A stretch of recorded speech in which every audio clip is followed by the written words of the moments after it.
Olá, gente. Eu sou o professor de História, Tiago Rosenberg, do IFAL Campus Piranhas. Vamos para a parte 2 da nossa série de videoaulas sobre indígenas do Brasil, cujo tema de hoje é colonização entre a cruz e a espada. Então, o tema já diz mais ou menos do que a gente vai falar, né? O título aí. Qual é o objetivo desta aula? Compreender como o processo de conquista e colonização da América Portuguesa afetou as populações nativas. Então, a gente vai falar agora justamente do conflito entre os colonizadores, né, e os nativos, esse choque. Contato entre nativos e portugueses. Inicialmente, o contato entre nativos e portugueses, ele não foi um contato de muita hostilidade. É importante a gente lembrar daquela imagem construída na nossa memória, e aí foi construída com muito esforço, muito empenho do Estado português, depois do Estado brasileiro, né, depois do Império, e do nosso Estado republicano, de uma certa harmonia entre o indígena e o português nos seus primeiros contatos. Que imagem é essa, professor? É a imagem do descobrimento. É a imagem, por exemplo, da pintura clássica, né, do Vitor Meirelles, da primeira missa no Brasil. É a imagem usada sempre como referência o documento da carta do Pero Vaz Caminha, né, que era o escrivão do Pedro Álvares Cabral. Essa imagem coloca, né, na nossa memória uma ideia de que a colonização foi feita de forma harmônica e pacífica entre o português e o indígena, que passa a se integrar na colonização ou na civilização ou na sociedade portuguesa, dependendo do período histórico, como você vai chamar.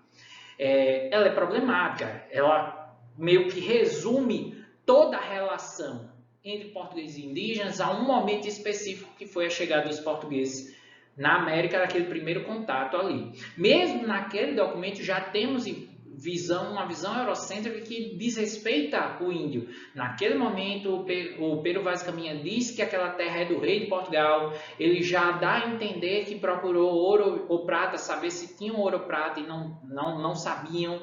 Ele já começa a falar do que aquela terra pode disponibilizar na questão agrícola, já fala que aquela terra pode ser um porto para os navios portugueses pararem, abastecerem e irem para as Índias. E já fala que o povo, ou seja, os nativos, os indígenas, poderiam ser catequizados. Então, ali já mostra que havia uma noção de dominação, certo? Mas, entre 1500 e 1530, houve um desinteresse dos portugueses sobre esse território e, consequentemente, houve um desinteresse dos portugueses sobre os indígenas. Por quê? Nesse período, os portugueses se dedicaram a ficar a explorar as Índias, o que seria o Oriente.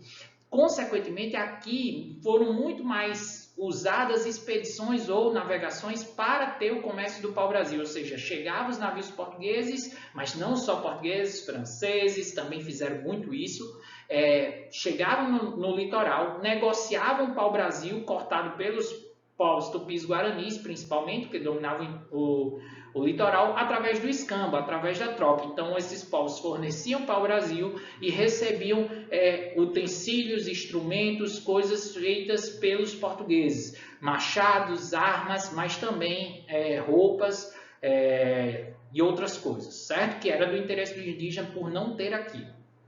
Então, a gente nem vai entrar no mérito da discussão de como a visão do indígena com relação às bugigangas europeias é uma visão racista nossa, querendo botar o indígena como ingênuo, né? Isso é muito complexo.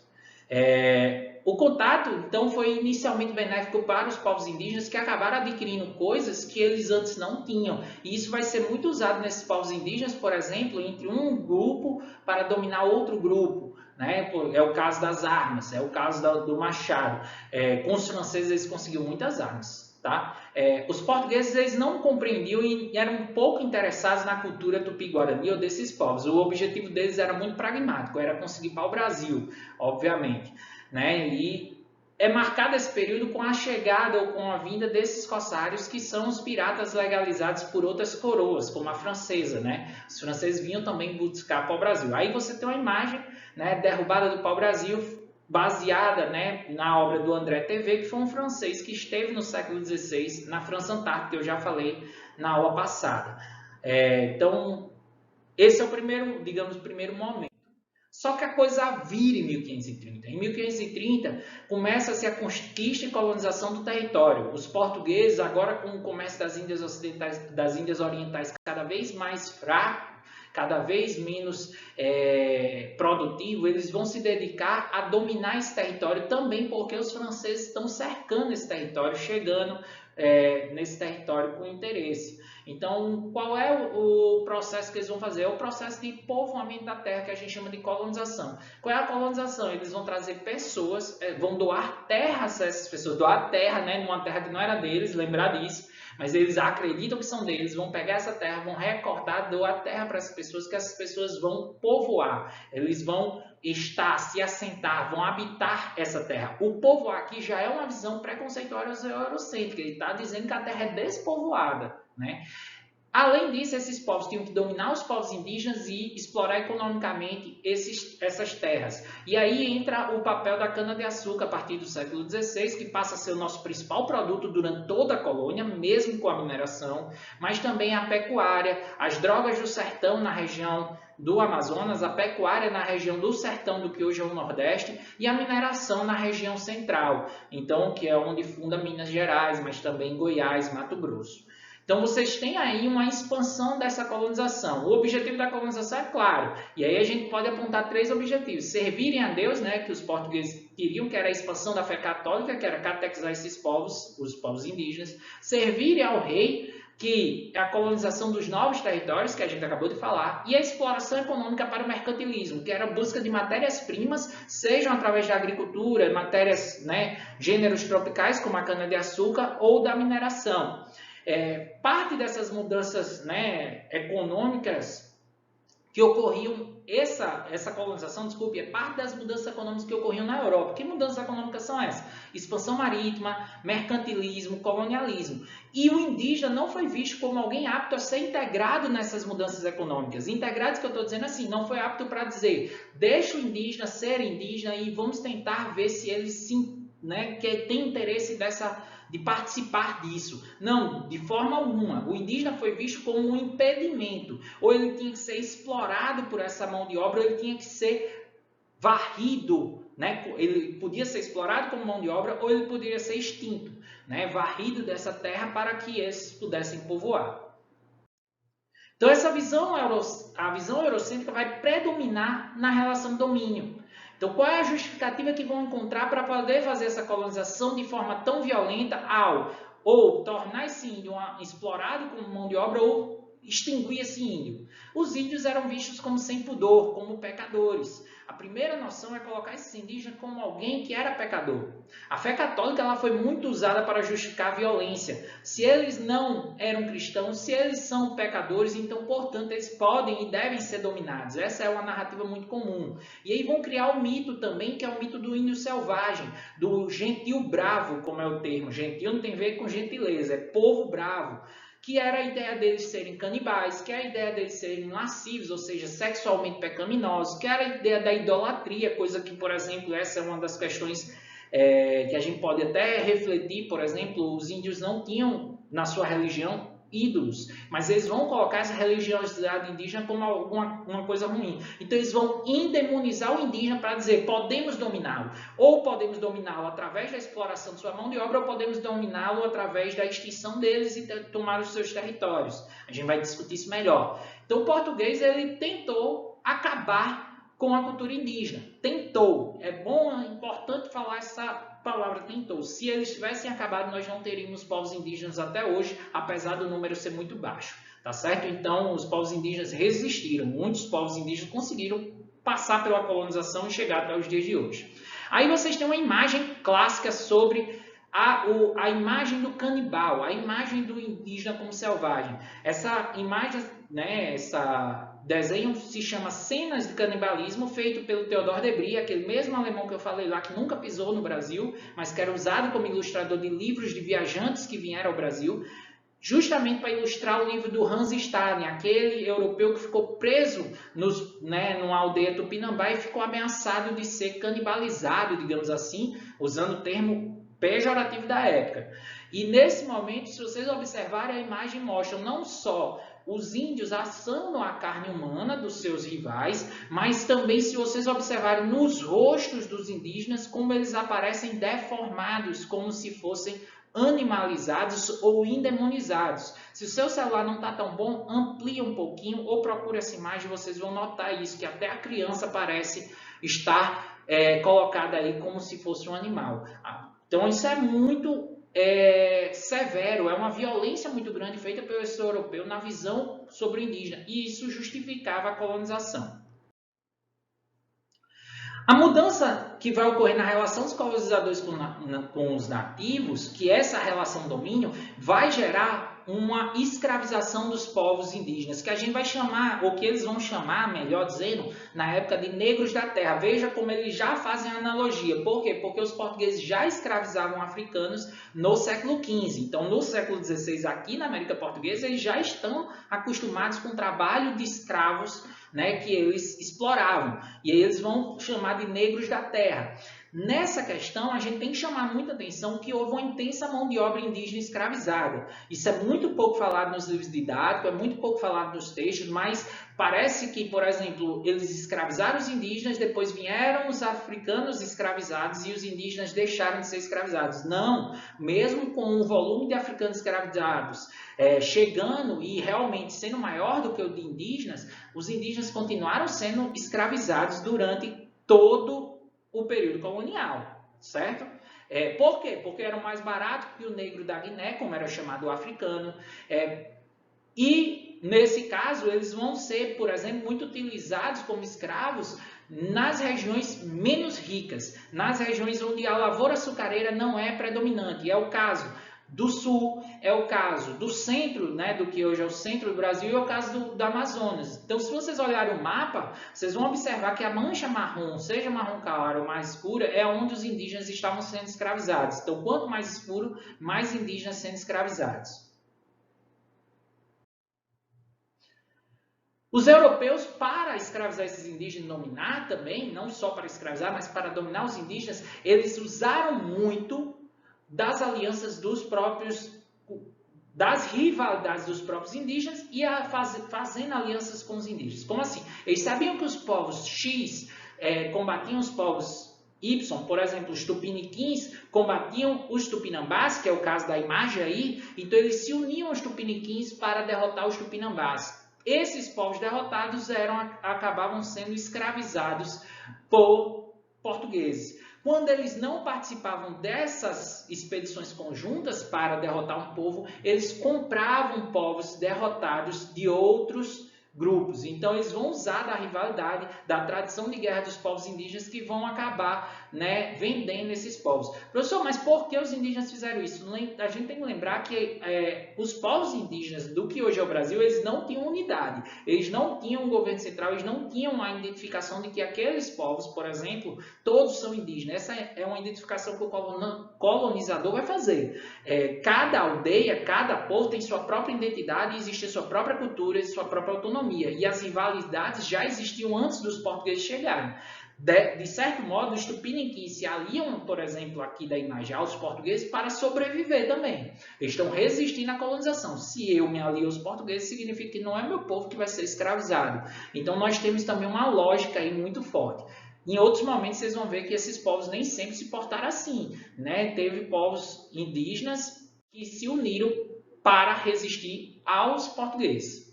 Dois caminhos da colonização. A gente pode chamar a atenção que a colonização, e aí vem aquele termo, os indígenas entre a cruz e a espada, ou entre a cruz e a espada. Os dois caminhos, cruz, missionários católicos que tentavam catequizar esses povos. Eles vão criar aldeamentos, reduções, missões, que são lugares de catequese. Submissão desses povos indígenas através de sua cultura e também do trabalho compulsório. Não vamos ver os missionários apenas como pessoas que querem evangelizar, também querem explorar o trabalho desses indígenas. E o outro caminho é a espada. A espada é a violência, que são os conflitos e guerras feitas pelo colonizador ou pelo colono ou pelos bandeirantes, que é um grupo que a gente vai falar mais para frente. O colono a gente já conhece. Eles criavam expedições e guerras contra os indígenas e isso vai gerar extermínio, escravização e também trabalho compulsório quando não era escravo. Então, nesse processo, a gente está vendo uma violência que vai ser feita com o indígena, seja pelo aspecto cultural, seja pelo aspecto da violência física. Quais eram os métodos utilizados por esses colonizadores para o apresamento dos indígenas, para tornar o indígena prisioneiro? Os métodos mais conhecidos e os mais utilizados foram as guerras justas. A partir de 1570, houve uma lei que proibia a escravização dos indígenas, a não ser em casos de guerra justa, que é uma tradição lá das cruzadas. O que seria guerra justa? Era a ideia de que se os povos indígenas não se submetessem à colonização nem à fé católica, eles eram considerados hostis e, portanto, deveriam ser submetidos até pela violência, pela guerra. Era uma guerra justificada pela fé. Isso foi muito usado no Brasil e exterminou vários povos indígenas. Só para a gente ter uma ideia, né? Das 1.300 línguas que a gente estava falando lá na aula 1, atualmente nós temos um pouco mais de 200 línguas faladas. Tropas de resgate já é uma outra técnica que era expedições para resgatar, muito entre aspas, os indígenas que eram escravizados por outros. Essas expedições, elas, iam em direção a uma aldeia indígena que tinha grupos que presumidamente estavam escravos, às vezes era mentira também isso. É muito comum encontrar documentação, mentiras relacionadas a esse tipo de tropa. E aí eles iam lá e resgatavam esses indígenas que estavam escravizados por outros. Só que aí o resgate era como? Esses indígenas iam ficar presos ao trabalho compulsório por 10 anos. Então eles iam ter que servir ou a senhores colonos, ou ao Estado, ou aos missionários por 10 anos. Até obter sua liberdade, quando obtinha sua liberdade, porque muitas vezes isso não era respeitado. Isso vai servir para aumentar a força de trabalho nas cidades, vilas e aldeamentos missionários, certo? Uma outra forma é o descimentos. O que são descimentos? Normalmente índios que eram considerados mais isolados ou mais hostis, que estavam mais interiorizados, principalmente na região norte, nos afluentes do rio Amazonas, na bacia do rio Amazonas, eles mandavam tropas que eram expedições organizadas pelo Estado, colonos e missionários para ir em direção a esses indígenas e convencê-los, também muito entre aspas, a descer o rio e ir para aldeamentos missionários, aonde nos aldeamentos missionários eles passariam pelo processo de catequese e depois iam se tornar mão de obra compulsória nas vilas, nas cidades, porque os indígenas, mesmo quando não escravizados, eram obrigados a trabalhar, né, para o Estado ou nas missões religiosas ou para senhores colonos. Então é muito comum isso acontecer para além da escravidão. Que são essas missões religiosas que eu estou falando tanto, né? As missões religiosas, missões todo mundo aqui já deve saber, né? São as missões católicas que ocorreram durante todo o período da colonização, que tem como as principais ordens religiosas ou grupos católicos que participaram a Companhia de Jesus, que basicamente foi criada durante a Contra-Reforma, a resposta à Reforma Protestante, justamente para fazer missões e catequizar povos não europeus. A Companhia de Jesus talvez não, foi a mais forte na colonização, por exemplo, das Américas. Mas outras ordens religiosas foram muito importantes. Os franciscanos, carmelitas, beneditinos, capuchinhos, oratorianos, dentre outros. Então aí eu também não vou entrar nesse a fundo. A gente vai ver as missões religiosas como um todo. Essas missões a gente vai entender o seguinte: podem aparecer numa questão como missão, aldeamento ou redução. Seriam isso, são locais de catequese e aculturação dos povos indígenas. Então, os missionários vão, né, catequizar os indígenas nesse lugar. Só que eles são feitos onde as próprias aldeias indígenas já existiam. Então, os missionários chegam lá, né, depois assumem o poder nessas aldeias e tornam aquela aldeia em um aldeamento, ou missão religiosa, ou redução religiosa. Certo? Então, é muito importante entender isso. Então, olha o papel que os missionários religiosos ou as missões religiosas fizeram no domínio colonial. Eu tenho dois mapas aí. No mapa aqui da esquerda vai se concentrar aonde, basicamente, as missões jesuítas agiram no norte e no sul do Brasil, do que hoje é o Brasil. Missões jesuítas, tanto portuguesas como espanholas. Lembrando que né, o Tratado de Tordesilhas vai para o Beleléu durante o período da colonização. E vocês vão observar que a bacia do Amazonas foi, né, teve muita atividade de missionários jesuítas. Aqui na outra imagem, que eu já gosto mais porque essa imagem, a primeira aí, não mostra as missões da região Nordeste, muito estranho isso, só mostra lá no Maranhão e no Rio Grande do Norte, mas aqui nessa outra imagem nós temos as missões na região Nordeste de 1549 a 1822. Então vocês vão reparar que os jesuítas predominam, que é de vermelho, mas você tem outras ordens religiosas agindo também justamente na catequização dos índios, na redução dos indígenas, que era tornar esses indígenas civilizados, como eles gostavam de usar o termo, ou seja, adaptados à colonização. Vamos falar um pouco desses missionários. Eu botei missionários jesuítas 3 pontinhos porque aí entra todos os outros missionários também, mas como nas nossas questões e livros didáticos destacam mais os jesuítas pelo seu volume, eu botei aí. São catequizadores e educadores dos povos indígenas, certo? A Igreja Católica vai ter um papel muito forte na educação, tanto nas missões quanto nas vilas para os povos não índios, mas no caso dos missionários, a catequese e a educação é feita em conjunto, muito dominante. Adaptaram celebrações à cultura indígena, por exemplo, já que os indígenas não eram acostumados com a religião católica, não tinham ainda, né, uma parte deles vão aprender a ler ou, né, dominar a escrita a partir dos jesuítas, eles vão usar os autos de fé, que são teatros para ensinar, né, os dogmas religiosos ou passagens da Bíblia e assim por diante. Os jesuítas e os missionários serão os grandes responsáveis por o domínio da língua indígena. Eles vão criar os primeiros dicionários e eles vão aprender a língua indígena. Obviamente usando indígenas que eles ensinam a falar o português, que eles chamam de língua, tradutores.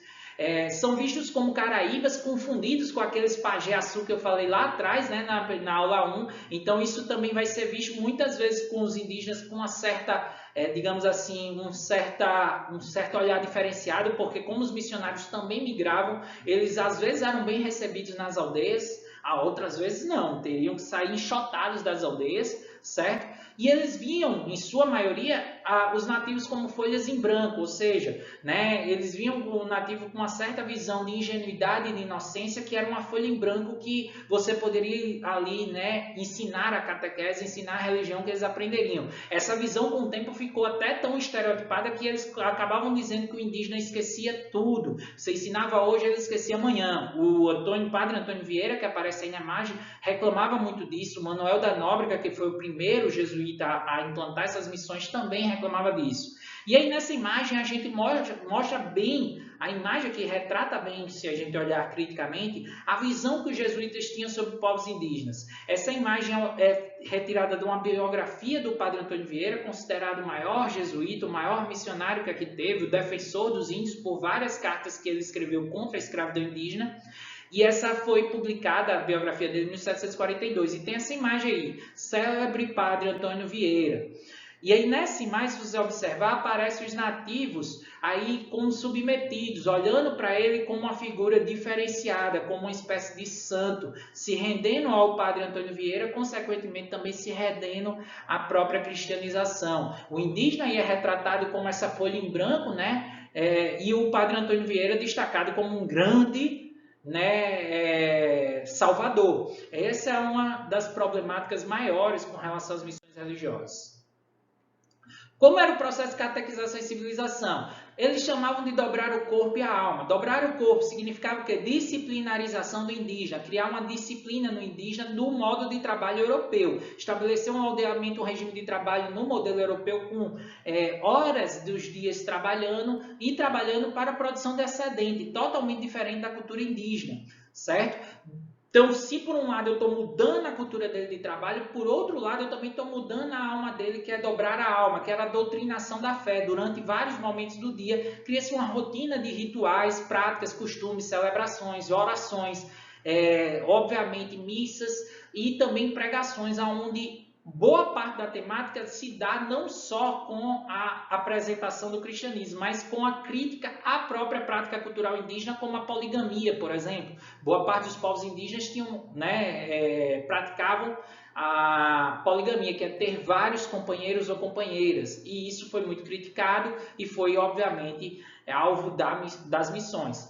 Alianças, eles praticavam alianças ou faziam alianças com os chefes políticos, os caciques e os religiosos pajés, no caso dos tupis, mas com outros povos também, para tentar entrar nessas aldeias, certo? Mas eles dedicavam muito mais sua atenção à educação das crianças. Por quê? Porque eles tinham muita dificuldade de mudar os hábitos dos mais velhos, então eles dedicavam-se muito às crianças. É por isso que não é incomum encontrar imagens jesuítas em homenagem botando um índio ou uma índia criança perto dele.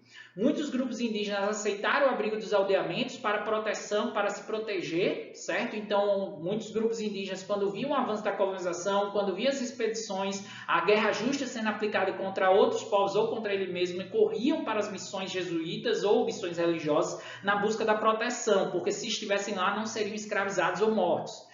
Outros fugiram para o interior para não serem catequizados. Então, a própria missão jesuíta também vai gerar uma fuga desses povos, certo? Aí nós temos uma imagem do século XIX, de uma aldeia de índios tapuios cristãos. E nessa imagem eu queria destacar o seguinte, vocês vão observar que aparece aí o missionário, provavelmente não é um jesuíta, mas aparece um missionário que está ensinando algo para um grupo de indígenas. Vocês vão observar que esse grupo é predominantemente mulheres e crianças, enquanto dois índios já vestidos ali com a calça estão trabalhando em alguma coisa, provavelmente o preparo da lavoura. E uma coisa que sempre me chama atenção nessa imagem é as duas mulheres negras que aparecem ali no canto. Por que aparece aí? Muitos aldeamentos, muitas missões. A Igreja Católica tinha muitos escravos africanos. Eles eram contra a escravização indígena, mas eram a favor da escravização de africanos. Então, não era incomum num aldeamento encontrar escravos. Então, é isso que eu acabei de dizer, né? Eles são contrários à escravização dos indígenas e isso eles vão ter um papel fundamental pressionando a coroa portuguesa, enfrentando os colonos e bandeirantes que tentavam escravizar esses indígenas e acabaram influenciando as primeiras leis de proibição da escravidão indígena que nunca vingaram, tá? 1595, 1609, 1680, a coroa portuguesa vai criar leis dizendo que era proibido escravizar, né, tornar cativo um indígena. Isso nunca foi praticado na colônia, sempre predominou a escravidão, a escravização de indígena. Eram defensores da mão de obra escrava africana, como eu acabei de falar. Qual é o papel da igreja na colonização? A gente tem que tirar esse olhar de que a igreja só está ali para expandir a fé católica. Ela também faz parte da expansão mercantilista, da expansão marítima, do mercantilismo. Então não foi simplesmente para salvar os índios, né? A gente tem que entender que ela explorava a mão de obra indígena nos trabalhos compulsórios. Por exemplo, os jesuítas dominaram o comércio das drogas do sertão na região amazônica com trabalho indígena, né? E era parte de um amplo sistema capitalista que atribuísse à igreja o papel de conversão e alienação do índio e preparo desse índio como mão de obra, né? Esse processo de colonização é o processo de preparo do mão de índio como mão de obra. Não é preparar esse índio para governar o Império Português, mas sim para servir como mão de obra dentro do Império Português. Então a gente não pode olhar ingenuamente. Então, só para vocês terem ideia, a Igreja Católica tinha a maior parte das riquezas e propriedades do Brasil colonial, quando você olha ela enquanto instituição. Então, ela teve, por exemplo, muitos ganhos econômicos. Desenvolveram agropecuária, acumularam terras, engenhos, cabeças de gado, escravos africanos. Na região amazônica, dominaram justamente as drogas do sertão, o comércio das drogas do sertão. Vocês podem ler aí quais são essas drogas do sertão, para não entender outra coisa, tá? Vocês vão entender melhor se ler. E, por exemplo, somente no século XVIII é que você vai ter uma diminuição do poder dos missionários religiosos quando o Marquês de Pombal vai criar o Diretório Geral dos Índios, que é tirar a administração das aldeias dos missionários e passaria a ser do Estado, certo? E aí diminui um pouco o poder desses missionários religiosos. Os próprios jesuítas, que eram os maiores missionários, vão ser expulsos em 1759 dos domínios portugueses. Isso a gente vai discutir em um outro momento. Os bandeirantes é o outro grupo desse processo colonizador, né? É o grupo da espada, digamos assim. Habitantes da Vila de São Paulo, muito entre aspas, porque como eles vão se expandindo na região do sul, então eles passam a ser habitantes de outras regiões também, né? Por exemplo, Florianópolis, o que hoje é Florianópolis, Curitiba, dentre outras regiões. Mas habitantes da região sul, principalmente surgindo da Vila de São Paulo, que hoje é a cidade de São Paulo. Dedicaram-se à caça e venda dos índios escravizados desde o século XVI até o século XVIII. Isso vai ser o principal mote da economia bandeirante. Obviamente existiam outros. Para escravizar os indígenas, eles organizavam expedições que a gente chama aqui de bandeiras, bandeira de apresamento. Por que bandeira? Porque essas expedições levavam a bandeira da família que estava financiando a expedição. Tá? A bandeira de apresamento, elas eram organizadas por particulares, né? Por habitantes ricos da região de São Paulo, procuravam índios no interior da Mata Virgem, certo? Empreendiam a guerra justa, então toda vez que eles se encontravam com esses indígenas, o argumento era a guerra justa, utilizavam a representação do indígena como selvagem para a justificativa, né, dessa guerra justa e para a justificativa da escravização deles, e acabaram também, com o tempo, atingindo até missões jesuítas. Então, o que é que eles vão fazer? Quando eles não encontravam os indígenas, ou tinham muito trabalho para encontrar os indígenas, muitas vezes organizavam ataques aldeamentos jesuítas para já pegar os indígenas catequizados e, no caso ali, colonizados. Isso mostra que há um embate, bandeirantes e jesuítas.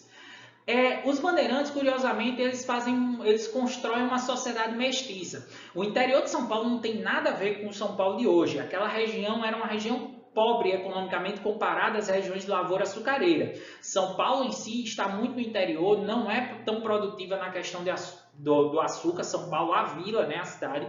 E, consequentemente, muitos desses colonizadores daquela região vão ser homens livres pobres. E, consequentemente, isso vai gerar uma mistura tanto cultural quanto entre povos, ou seja, os homens mais pobres acabavam se casando ou se juntando com índios aliados ou apresados e formando família, indígenas, mulheres principalmente, né? E tendo filhos caboclos. Já a elite poderia ter filhos com várias indígenas, mas normalmente predominava ter que se casar com mulher branca. Então, casava-se com a mulher branca, isso não tirava o hábito de dormir com as indígenas, que a gente pode colocar como uma espécie de estupro, se não foi usado muitas vezes a violência, mas existe aí a relação da dominação, então é estupro, e vão formar essa sociedade mestiça, onde a base dela basicamente é cabocla, ou índio civilizado, como era usado o termo na época. Nessa imagem aí mostra um pouco disso. Nessa imagem nós temos aí como o Debré chamou.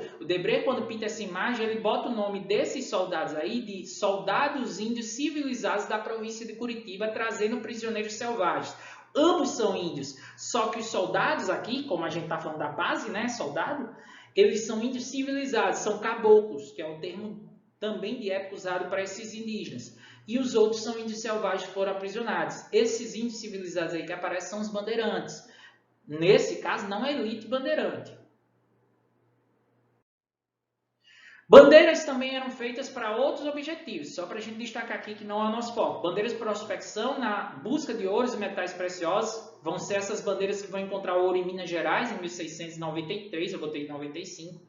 Bandeiras de contrato ou sertanismo de contrato, essa sim é do nosso interesse, são expedições para combater indígenas rebelados por meio da guerra justa. Eles eram contratados por colonos, pelo Estado português, para ir em uma determinada região onde tinha índios rebelados e combater esses indígenas. Isso foi muito forte na Guerra do Açu, na região que é Rio Grande do Norte, Paraíba e Ceará, na fronteira desses três. Ou, por exemplo, também combatiam os negros, né, que se rebelavam, como era o caso dos quilombos. Palmares é um grande exemplo disso.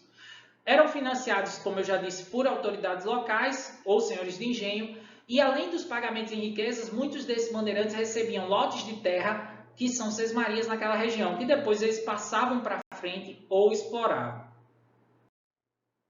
Nós temos aí uma imagem que mostra um pouco dessa violência do bandeirante, né? Novamente, olha o termo que vai ser usado, Debré aí pintando em 1834, se remetendo ao passado, tá? Já em 1834, a atividade bandeirante é inexistente praticamente, mas se remetendo ao passado, ele bota selvagens civilizados índios de Mogi das Cruzes, província de São Paulo, combatendo botocudos. Se você observar, aí você tem aqui do lado esquerdo os bandeirantes, né, atirando contra os indígenas que aparecem no lado direito em meio à fumaça. Então vejam bem esse confronto que foi entre aqueles que eram mestiços ou de uma sociedade mestiça com os povos originários. Mas essa sociedade mestiça aqui é até diferente dos povos que vão ser, né, em outros contextos, levados ao trabalho compulsório. A sociedade mestiça bandeirante ela é criada porque o branco que forma a sociedade bandeirante não tinha condições de trazerem mulheres brancas para casar com todos eles. Então vão acabar se misturando e, obviamente, embranquecendo a sua população. Os bandeirantes desbravaram o interior. Eu gosto muito dessas aspas. Primeiro, desbravar quer dizer que tornou o interior menos bravo. Então já está partindo a ideia de que o interior da América Portuguesa era brava. Brava não no sentido de bravura, brava no sentido de selvagem.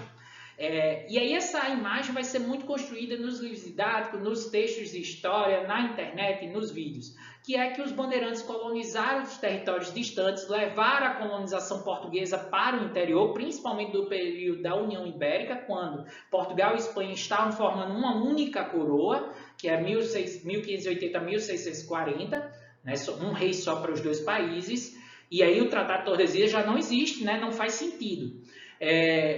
E aí criou-se essa ideia de que eles vão colonizar o interior, mas hoje cada vez mais se mostra que não houve esse processo realmente de colonização do interior, eles passavam, mas muitas vezes não se fixavam. E outra coisa, também a gente pode questionar se eles levaram o povoamento, porque o que eles fazem é despovoar, né? Matar o indígena ou retirar o indígena do seu território. Concentraram-se inicialmente na captura dos guaranis no sul, né? Por isso que vocês estão vendo um mapinha aí das principais bandeiras surgindo do sul ou se concentrando no sul. Depois voltaram-se para a região dos rios Araguaia e Tocantins, na região norte. Então você está vendo aí que os bandeirantes agiram em diversas frentes, em diversas regiões. E aí eu vou observar essa tese do despovoamento, né? É muito enfatizado que os jesuítas e os bandeirantes ocasionaram o povoamento do território brasileiro e interiorizaram a colonização. Gente, o povoamento do território brasileiro eu acho questionável. Por quê? O que eles fizeram foi um despovoamento do território. Existiam povos indígenas numerosos naquela região e eles vão ocasionar deslocamento desses povos que vão destruir os sistemas sociais deles, obviamente, e suas identificações com territórios locais, levaram doenças para esses povos, gerando grande mortalidade deles, tá certo? Isso vai gerar vazios demográficos em muitas regiões do Brasil, do que hoje é o Brasil, então os indígenas vão sumir daquelas regiões, gerando vazios demográficos. Então, o que é que a gente pode dizer? Que, na verdade, o Brasil, ou o território do que hoje é o Brasil, não foi povoado pelos portugueses, mas sim despovoado para depois ser repovoado. Primeiro, eles acabaram com os indígenas, causando um genocídio ou um etnocídio, significou os indígenas morreram, ou sua cultura foi transformada e depois eles vão ocupar esse território com a colonização. O litoral leste e nordeste no século XVI, o Maranhão e o Pará ao longo, né, do Amazonas no século XVII, a região central, Minas Gerais, né, do sertão da Bahia, Goiás, Mato Grosso no século XVIII. Então é bom a gente entender que houve um despovoamento. E existe um círculo vicioso desse despovoamento. Então, as análises mostram que havia uma forma, esse sistema funcionou. Se não é intencional, né, o português se beneficiou disso. A mortandade por doenças gerava uma queda na população indígena, que gerava uma falta de mão de obra em muitos locais, mortandade de doenças lá onde esses indígenas estavam escravizados ou com trabalho compulsório. Né? Aí vão expedições de apresamento que vão tornar escravos de novo mais indígenas, que vão morrer muitas vezes, né, nesses trabalhos compulsórios ou escravos, e de novo volta para esse sistema. Então eu gostaria de encerrar aqui com essa ideia do despovoamento do território para a gente desmistificar a ideia de povoamento do território por parte dos jesuítas, dos colonos e dos bandeirantes, tá certo? Espero que vocês tenham gostado. Fiquem ligados para ver o vídeo 3.